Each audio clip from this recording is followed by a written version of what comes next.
নাহমাদুহু ওয়া নুসাল্লি আলা রাসূলিহিল কারীম আম্মা বা'দ ফাআউযু বিল্লাহি মিনাশ শাইতানির রাজীম বিসমিল্লাহির রহমানির রহিম ইন্নাদ-দীনা ইনদাল্লাহিল ইসলাম ওয়া মা ইখতালাফাল্লাযীনা উতুল কিতাবা ইল্লা মিন বা'দি ওয়া ক্বালা an-নাবিয়্যু সাল্লাল্লাহু আলাইহি ওয়াসাল্লাম বুনিয়াল ইসলামু আলা খামস শাহাদাতি আল্লা ইলাহা ইল্লাল্লাহ আন্না মুহাম্মাদান আবদুহু ওয়া রাসূলুহু وإقام الصلاة وإيتاء الزكاة والحج وصوم رمضان أو كما قال عليه الصلاة والسلام।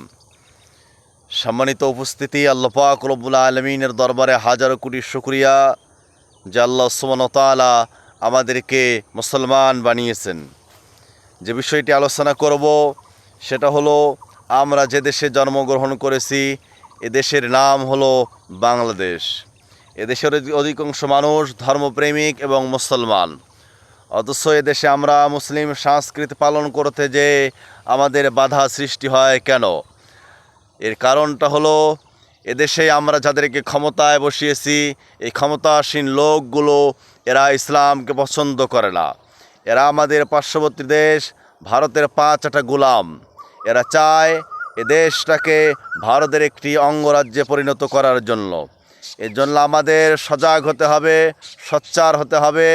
আমাদেরকে দেশ এবং জাতি এবং ধর্মকে রক্ষা করার জন্য প্রয়োজনে নিজেদের জীবন দেওয়ার প্রয়োজন হলেও জীবন দিতে হবে।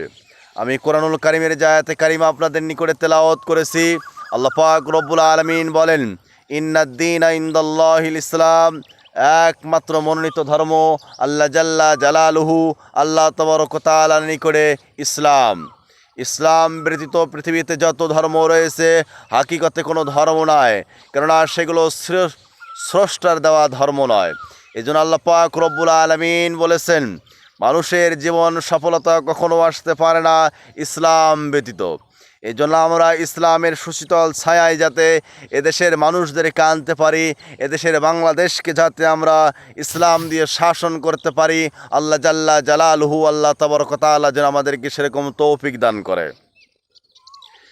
অথচ এদেশে মুসলমান, এদেশের স্কুল কলেজ ইউনিভার্সিটিগুলোতে মুসলিম ছেলেদেরকে ইসলাম এবং কোরআন এবং ইসলাম ধর্ম শিক্ষা দেওয়া হয় না।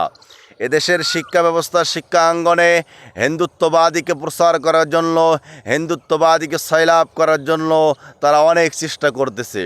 এদেশের ঢাকা বিশ্ববিদ্যালয়ের মধ্যে হিন্দুত্ববাদীরা বৈশাখী পালন করলো, উদযাপন করলো, মেলা করলো, কোনো বাধা সৃষ্টি হলো না।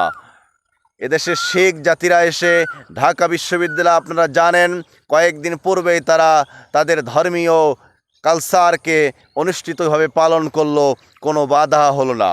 কিন্তু আমরা মুসলমান, এদেশের আমরা বলি যে 90% মুসলমান, কিন্তু কিসের সমস্যা, কিসেই আমাদেরকে বাধা দিল যে আমাদের মুসলমান ভাই ও বন্ধুগণগুলো যারা এই সলাতে ইস্তিসকা পড়ার জন্য পরিস্থিতি গ্রহণ করলো কিন্তু তাদেরকে পড়তে দেওয়া হলো না? এটা কি এদেশের সরকার, এটা কি এদেশের রাষ্ট্র ক্ষমতায় যারা আছে তাদেরকে কি আল্লাহ চোখ দেয়নি?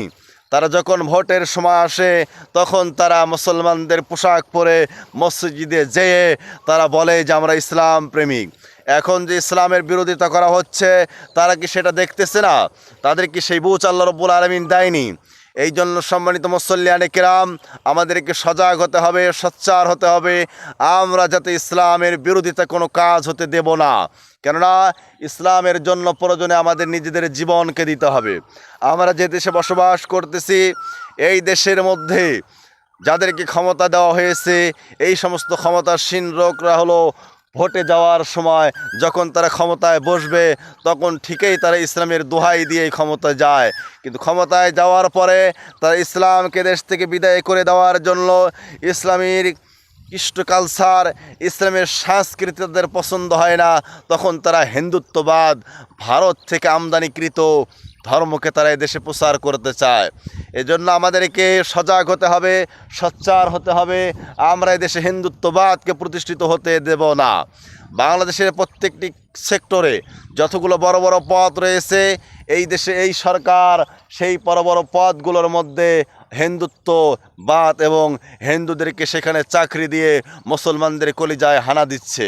এবং আল্লাহ পাক রব্বুল আলামিনের হাজারো কোটি শুকরিয়া আদায় করছি যে দেশের মুসলমান হযরত উলামা ইকরামগণ প্রতিবাদ করছে, আর উলামা ইকরামরা প্রতিবাদ করার কারণে এদেশের সরকার উলামা ইকরামদেরকে জেলে বন্দি করে রাখছে।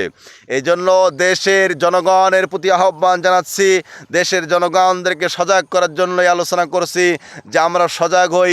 আজকেও না হলে এই দেশকে আবার তারা ভারতের একটি অঙ্গরাজ্যে পরিণত করবে, আমরা সেটা কখনো হতে দেব না ইনশাআল্লাহ। আল্লাহ পাক রব্বুল আলামিন যাতে আমাদেরকে কথাগুলো শুনে আমল করার তৌফিক দান করে। আসসালামু আলাইকুম ওয়া রাহমাতুল্লাহি ওয়া বারাকাতুহু।